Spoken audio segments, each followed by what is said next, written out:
I've been fighting this battle for a lifetime, for 20 years. Since my father died in 2000, I've been fighting this on and off between losing all my assets.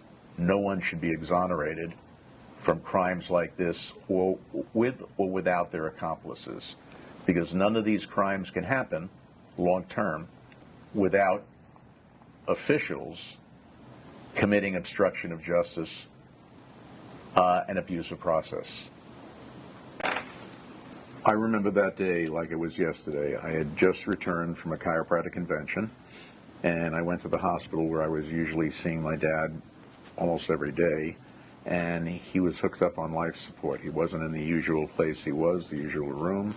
I was a little bit shocked and very upset, and the hospital personnel told me he had a cerebral hemorrhage. He was supposed to be on being watched on his blood thinners, so I couldn't understand how that happened. And my brothers were there, at which point I basically was looking to see if we could do a vigil for 8 or 12-hour shifts to see in a few days if there was any more brain activity and if the blood in the head may be drained. And my brothers tried talking me out of it, saying that Dad's gone and that we should pull him off of life support.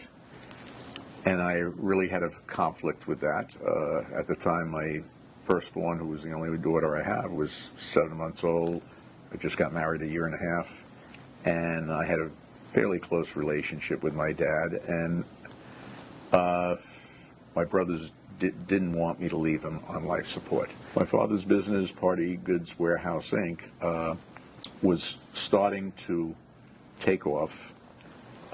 He was already in business for about 15 years with Publix, so it probably grew from about 100 stores to maybe several hundred stores.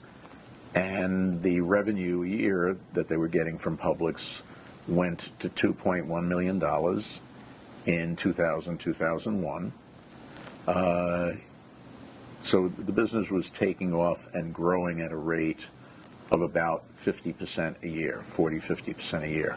I was left in charge in his trust as executor, trustee, personal rep, and beneficiary.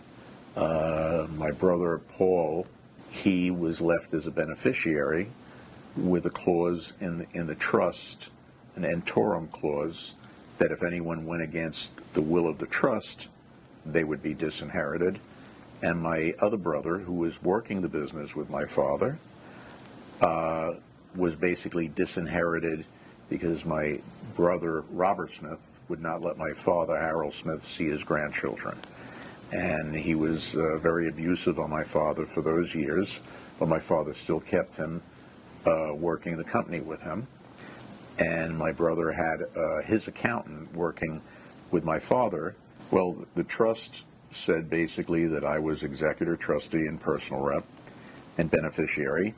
It said my brother Paul Smith in New Jersey was a beneficiary, and it said that my brother that was in the business with my father, Robert Smith, was disinherited from the trust and from the business.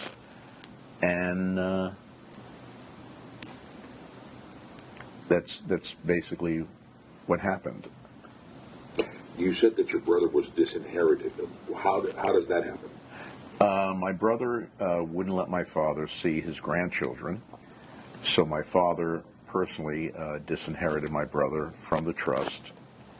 And I had a letter in the documents that in 1985, my father was, when they were in about 100 public stores, my father was going to give my brother the opportunity to buy the business from him for $250,000 over a 4 or 5 year period, which from my records never was taken advantage of, basically confirming that my father's trust owned 100% of the business.